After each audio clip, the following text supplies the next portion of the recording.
that tests HIV tests for antibodies, not for the virus. Well, antibodies is what you get when you use a vaccine. You want to produce antibodies to fight the disease. I'm at a loss to understand. If we already have the antibodies, why do we want to create the antibodies? Kind of redundant, isn't it? Oh, by the way, if you take these very same antibodies and you put them in Gallo's culture in his laboratory, you just ruined his multi-million-dollar culture that he's making a fortune out of. Because you see, these antibodies destroy the culture. Does the press bother reading? Do they understand the English language? And yet you want to condemn me and say that I'm out for publicity? Well, what is it that Peter Duesberg is out for? He held the reputation, and still amongst honest scientists, as being the foremost virologist in the world. What is Kary Mullis out for? He just won the Nobel Prize. Why does he want to put at risk that incredibly marvelous reputation of being a Nobel Prize winner? Why would he put that at risk? Unless maybe there's still some honest scientists around. Now, what about the rest of them out there? You know, I often ask myself the question, if my children were still in school, and I had house payments to make, and I had to put them through school, etc., would I be doing what I'm doing today? I don't think I've ever answered the question because I'm kind of afraid of what I might answer if I was going to answer honestly. And he who is without sin shouldn't be casting any stones. So I won't cast the stones at the thousands and thousands and thousands of virologists out there who are going along with this scam. Because you see, they would be out of jobs if they dared criticize Margaret Heckler or the heads of the NIH. They'd be out of jobs, and they'd have families that they have to support, and futures that would be down the drain. You don't cross the establishment. And so the lie is being perpetuated by the silence.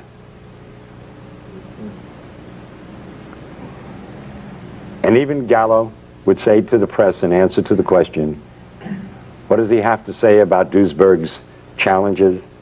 And he says, well, if we're wrong, why do so many people believe us? I mean, I could just see Hitler and his stormtroopers saying to the press, if we're wrong, why does everybody do what we tell them to do? Because they're running the show, and you're looking at not just a simple lie of science. In the back of my book, I have the picture of Pedro Tocino of Spain, father of 2 young girls, a hemophiliac. Nothing wrong with the man.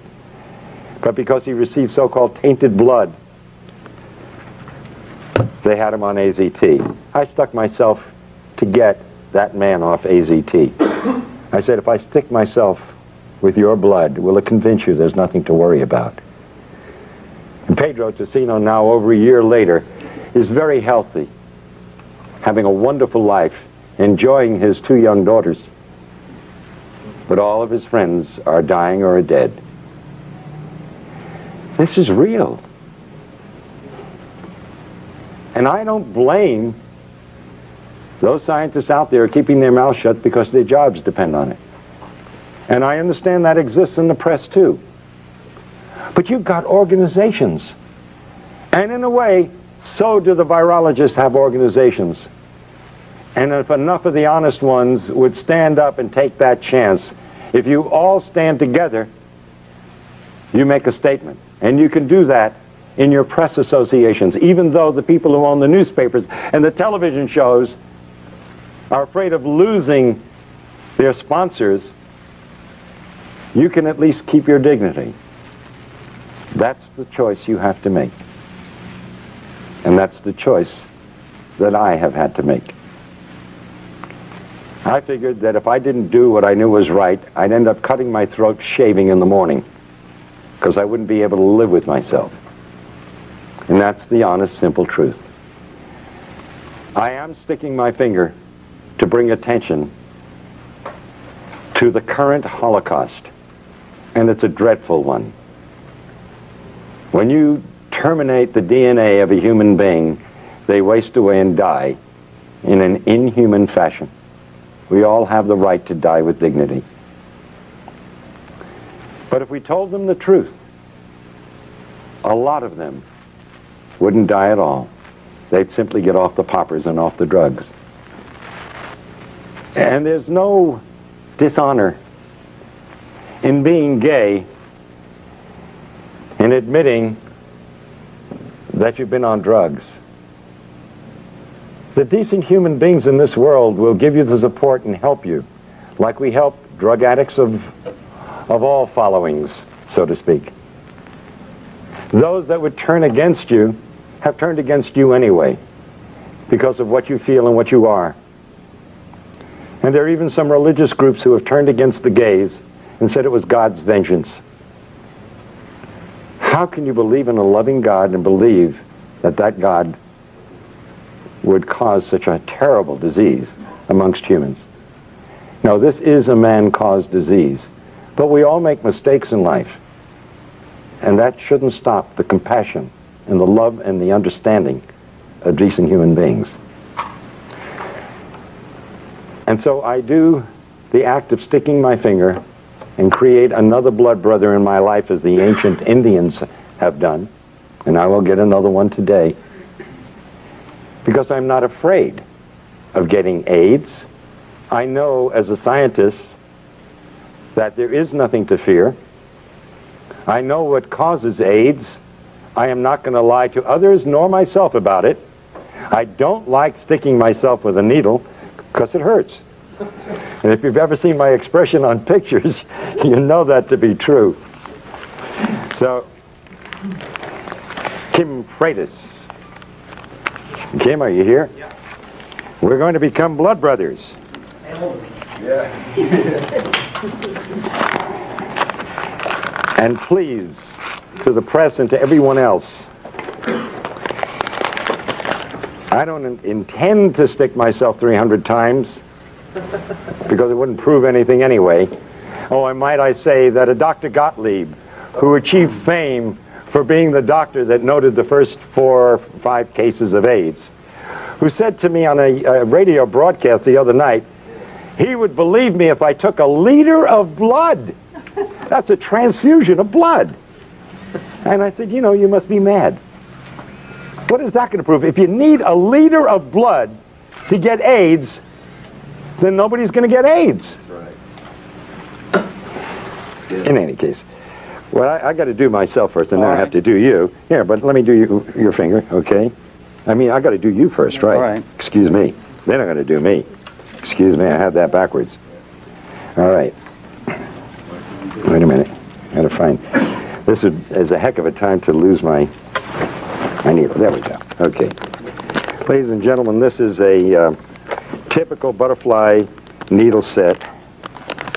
If somebody has a scissor, it'll help. There, I got it. Okay. It's sterile.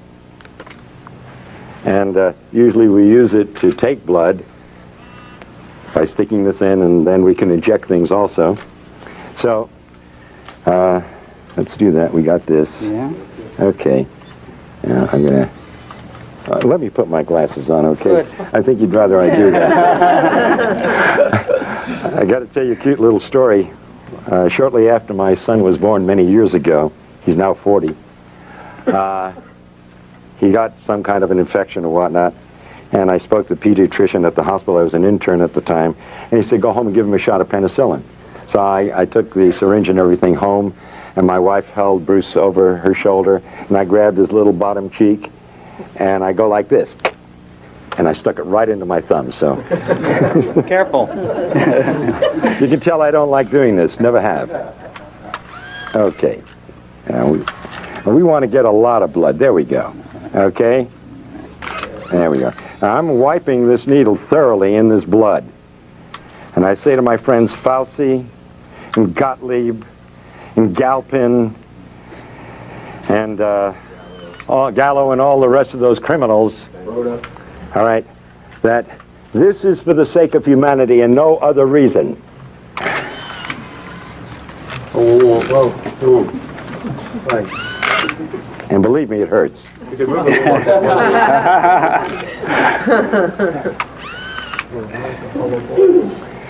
And this is in the hope that it'll save the lives of millions of individuals who will die because of the greatest lie ever told. Thank you. Thank you. Drugs. Thank you. Get off drugs is right. Get off drugs.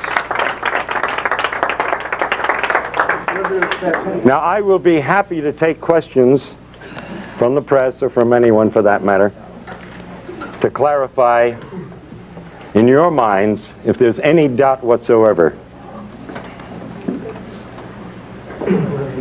Yes. You said, I have several questions actually.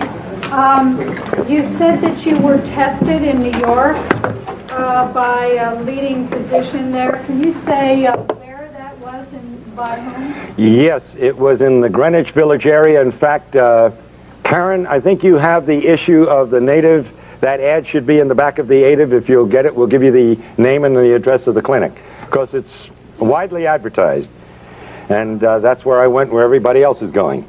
And he's recognized by the state of New York, and the forms he uses, which I filled out, are from the state of New York. And by the way, I do have a copy of the document which states that he gives you the answer to the test in 15 minutes. So it's quite a racket.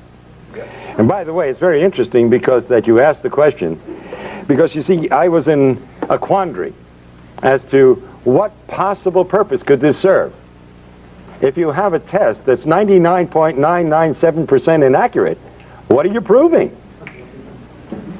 You would treat somebody with a deadly drug on the basis of a test that's totally worthless. And by the way, let me point out that a research group in Australia in the past year have stated that not only is the test completely inaccurate, it's totally nonspecific. Yeah. That you could be positive if you had the measles, if you had the flu, if you had a flu shot from your doctor, or if you had any one of 100 diseases. Let's look at the scenario. This is serious business. Yeah. Somebody gets the flu or gets a flu shot this year.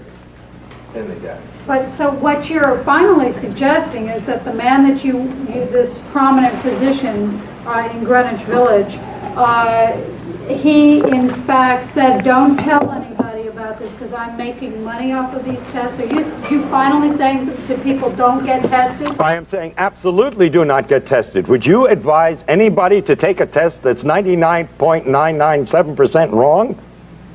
And you're saying that... That's insanity. And by the way, when I said to this physician, when he asked me why I was there, and I told him I was a doctor, I said, because I'm in a heavy risk group. He said, aren't we all? And laughed about it. Because everybody knows that the medical profession sticks itself all the time, and the only individuals who are going to die of AIDS who are part of the medical profession in any way, shape, or form are those who are taking AZT or other drugs. Go ahead. You said that AIDS is not an epidemic, it's an endemic circumstance caused by a variety of factors, including malnutrition and drug use. How then can you explain the years of potential life loss in the 250,000 plus people who have died of AIDS, according to CDC definition, where drug use has been going on for centuries, and suddenly we're losing people in their 20s and 30s because I'm not sure what you're... Okay, that's an excellent question, really. And you're using your head. That's the kind of question should have been asked of Gallo at the very beginning. And by the way, you said 20s and 30s, our healthiest people.